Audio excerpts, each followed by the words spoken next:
Hey, what's going on, guys? My name is Jesus, also known as Jesus the Yoga Nerd, and thank you for tuning into this video here. Coming on here today on the day of Monday, March 17, 2025, which means it's St. Patrick's Day. And happy St. Patrick's Day. I'm sure everybody went out this past weekend, and I hope you all had a fun, exciting, and safe weekend as well. If you didn't go out, of course, nothing wrong with that. Not at all. But I'm coming on here today to share with you what's considered the 5-7-10 breathing technique. And the 5-7-10 breathing technique consists of a 5-second inhalation followed by a 7-second breath retention. Follow that with a 10-second exhalation.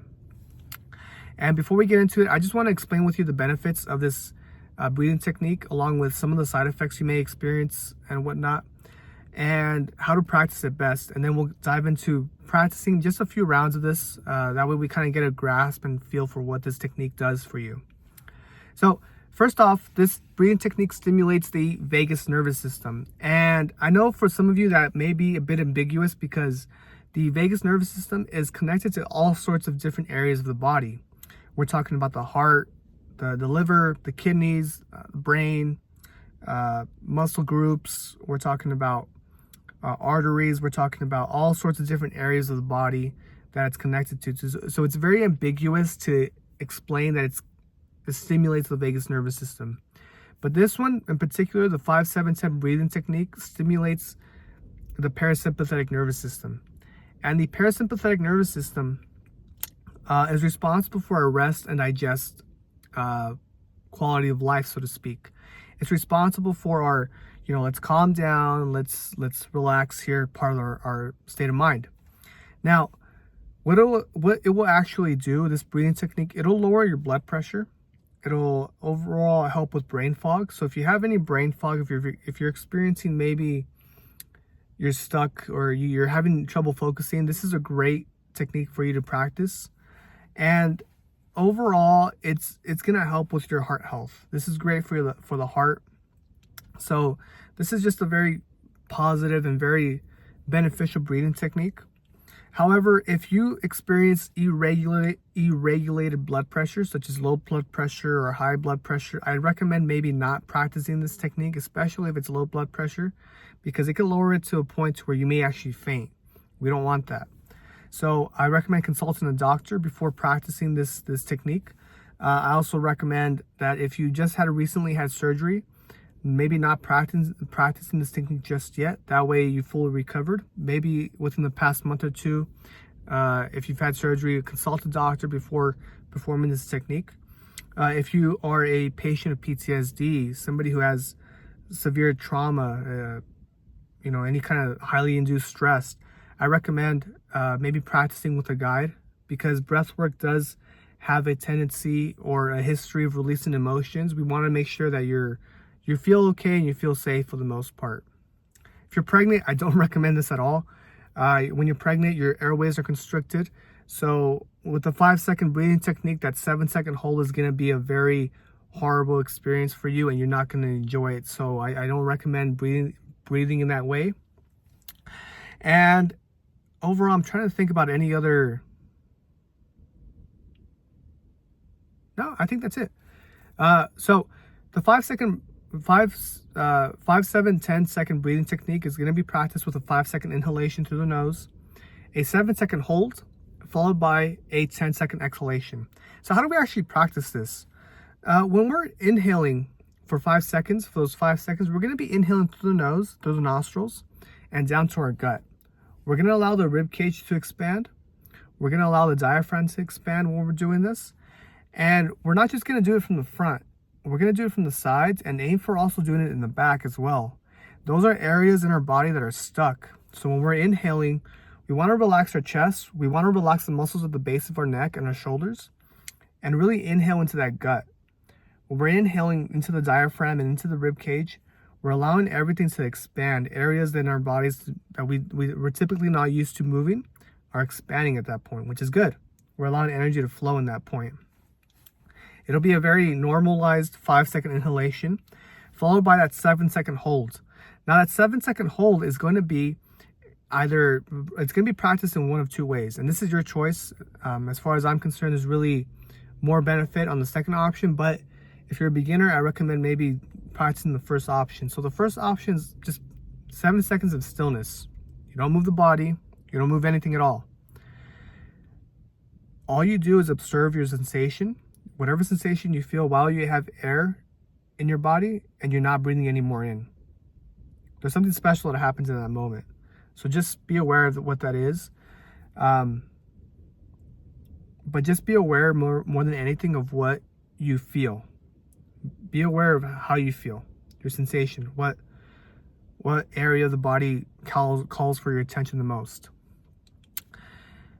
That's the first option. The second option would be inhaling and flexing the gut, flexing the abs, I should say, along with the pelvi, contracting the muscles in the pelvi.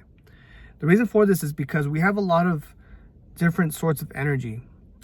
We have a lot of creative energy, a lot of sexual energy, a lot of grounding energy in our hips. And when we keep our back straight and this area is being flexed, that energy gets shot up to our brains, which cultivates a better sense of self, a far more superior mind, so to speak, and just an overall more pleasant and joyful experience. We see more of who we truly are when that happens. So those are your two options when you're holding. Of course, it is going to be a 7 second hold. So if you feel like you tried that out, the second option, the first time, and you feel like you don't want to do it again, that's fine. Especially for you new beginners out there, this may be a little uncomfortable, but if you want to try it out, go for it. The 10-second exhalation. Now that's the part where it seems a little bit intimidating because most people are thinking to themselves, we're inhaling for a certain amount of time and then we're exhaling for twice as long. How do we do that? You don't want to exhale your air all the way out immediately. You don't want to do that. Exhale slowly. Exhale through the nose, slow, or through the mouth, slow. The difference being is that through the nose, you're actually lowering your blood pressure just a little bit more than if you were exhaling through the mouth. So I recommend, if you're a beginner, exhaling through the mouth, because through the nose it's a little bit more difficult, and you're actually sending a little bit more signals to the body because of the fact that your brain's like, oh, I want to get this air out. You might want a little bit more experience before actually exhaling through the nose. Exhaling through the mouth is a little bit easier and even a little bit more relieving in some cases. So really just your choice. You could be experienced and still exhale through the mouth. That's really not a problem. Again, if you're new to this, 100% beginner, I recommend exhaling through the mouth as opposed to the nose because it can be a little rigorous exhaling through the nose. It's a little bit more taxing, so to speak, on the body, on the brain. So we'll actually do this real quick, just a few rounds, just so that way you guys can kind of get a feel for it, how you like it, how you don't like it. So wherever you're at, of course I'm in my car, as you can see, wherever you're at, just find yourself a nice comfortable seat. You could be at home, you could be at the office, you could be anywhere really. Find yourself a nice comfortable seat, posture straight. You want your chest relaxed, you want the muscles at your base, the muscles at the base of your neck relaxed, your shoulders are relaxed here. You really just want to be comfortable more than anything. And if you're lying down, you could use any props at all, doesn't matter. You don't have to be sitting if you don't want to. You can lie down for this. And what you're going to do is you can close your eyes or keep them open, that's fine too. And you're going to inhale here. Just inhale as you normally would. And then you exhale. Inhale. And then you'll exhale. Last one here, inhale. And you're going to exhale now. Inhale, 2, 3, 4, 5. Hold, 2, 3, 4, 5, 6, 7. Exhale, 2, 3, 4, 5, 6, 7, 8, 9, 10. Inhale, 2, 3, 4, 5. Hold, 2, 3, 4, 5, 6, 7. Exhale, 2, 3, 4, 5, 6, 7, 8, 9, 10. Inhale, 2, 3, 4, 5. Hold, 2, 3, 4, 5, 6, 7. Exhale, 2, 3, 4, 5, 6, 7, 8, 9, 10. Inhale, 2, 3, 4, 5. Hold, 2, 3, 4, 5, 6, 7. Exhale, 2, 3, 4, 5, 6, 7, 8, 9, 10. Now take a nice deep breath in, all the way in, all the way in. And then exhale that air out. Phenomenal. So overall, guys, thank you all for tuning into this video and watching this video, taking the time out of your day to watch it. Please like, share, subscribe if you like this video. If you have any questions, comments, or concerns, just let me know, and I would be more than glad to answer them. And thank you guys. Overall, enjoy the rest of your day, and namaste.